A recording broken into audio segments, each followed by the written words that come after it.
Hello friends, good afternoon. నేను ఒక చిన్న విషయం గురించి మాట్లాడదామని ఇప్పుడు వీడియో చేస్తున్నాను. పవిత్ర జయరాం, చందు, వీళ్ళిద్దరు రిలేషను ఏమనాలి? ఫ్రెండ్స్ అనుకోవాలా, రిలేషన్షిప్ అనుకోవాలా, హస్బెండ్ అండ్ వైఫ్ అనుకోవాలా, ఏమనుకోవాలో నాకు అర్థం కాలేదండి. మొన్న వాళ్ళ అమ్మాయి వాళ్ళని ఇంటర్వ్యూ చేసినప్పుడు, పవిత్ర జయరాం వాళ్ళ అమ్మాయిని ఇంటర్వ్యూ చేసినప్పుడు రోషన్ గారు, మా అంకుల్కిను మా మమ్మీకి ఏం లేదండి అలాంటి రిలేషన్షిప్ అని వాళ్ళు అన్నారు. మా నాన్నతోనే ఉంటుంది, బాండింగ్ చాలా బాగుంటుంది మా నాన్నతో అన్నారు. మళ్ళీ నిన్న ఒక యూట్యూబ్ ఛానల్ వాళ్ళు ఎవరైతే ఉంటున్నారో పవిత్ర జయరాము, చందు ఉంటున్నారో వాళ్ళ ఇంటి వాచ్మెన్ని ఇంటర్వ్యూ చేసినప్పుడేమో వాళ్ళ పిల్లలు చందు గారు, పవిత్ర జయరాము వీళ్ళు అందరూ కలిసే ఉంటారండి అనేమో తన వాచ్మెన్ అన్నాడు. మరి వీళ్ళేమైపోవాలండి? శిల్పను వాళ్ళ చందుకి, శిల్ప గారికి పుట్టిన పిల్లలు ఏమైపోవాలి? అసలు వాళ్ళకు అవసరం లేదా ఫాదరు?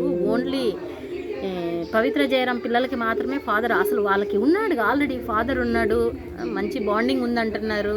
మరి ఇంకొక అతను ఎందుకు కావాల్సి వచ్చింది? నాకు అర్థమైతే అవ్వలేదండి. ఈ రిలేషన్షిప్ని ఎంతవరకు ఇలాంటి రిలేషన్స్ని చాలా వరకు సుమన్ టీవీ వాళ్ళు, హిట్ టీవీ వాళ్ళు చేస్తున్నాయి. చాలా ప్రోగ్రామ్స్లో ఇంకా ఇలా జరుగుతూనే ఉన్నాయి అన్యాయాలు. ఇది ఎవరి తప్పు? అమ్మాయిలు తప్ప, అబ్బాయిలు తప్ప, లేకపోతే ఇద్దరికీ కరెక్ట్ అయిన అవగాహన లేక సమాజం మీద ఇష్టం వచ్చినట్టుగా విచ్చలవిడితనంగా చేసేస్తున్నారు. ఆ అమ్మాయిలు కానీ అబ్బాయి వీళ్ళని తప్పు పట్టాల్సింది లేదు, వాళ్ళని తప్పు పట్టాల్సింది లేదు. ఏమన్నంటే ఏమంటారు? గొడవలు వచ్చినప్పుడు మీ అమ్మ వాళ్ళు ఇలానే పెంచారా మిమ్మల్ని, ఇదేనా పెంపకం అని వాళ్ళ తల్లిదండ్రుల మీద పడిపోతారు. వాళ్ళకున్న మైండ్ సెట్ ఏంటో వాళ్ళకే అర్థం కానప్పుడు ఎలాంటి ఇది ఆలోచన చేస్తే మంచిది, ఎలా ముందుకెళ్తే బాగుంటుంది అనేది వాళ్ళు చూస్తూనే ఉంటారు. ఇప్పుడు చాలా మారిపోయింది కంప్యూటర్ ఇది వచ్చినప్పుడు. వాళ్ళకైనా తెలియాలి కదండి ఎలా ఉండాలి, సమాజంలో మనం ఎలా బ్రతికితే మనల్ని యాక్సెప్ట్ చేసిద్ది సమాజం, నలుగురిలో మనం ఎలా ఉంటే నలుగురు మనకి గౌరవం ఇస్తారు.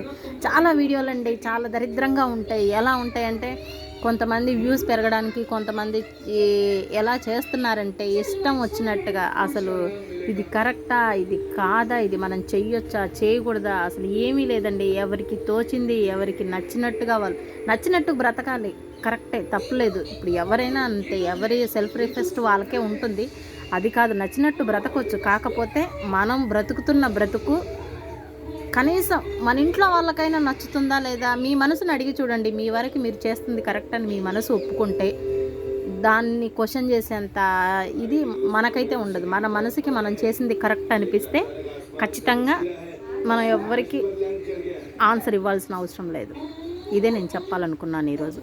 పవిత్ర జయరాం గురించి చూసిన తర్వాత వీడియోస్ ఇంత చెత్తగా ఉన్నాయంటే ఒక్క వీడియో కూడా కరెక్ట్గా లేదండి. చీ అనిపించింది జీవితం మీద నాకు కూడా. ఇలాంటివి దేశంలోన మనం ఉంటుంది. అసలు హస్బెండ్ వైఫ్ రిలేషన్కి, ఫాదర్ అండ్ చైల్డ్ రిలేషన్కి అసలు అర్థమే లేకుండా పోయింది.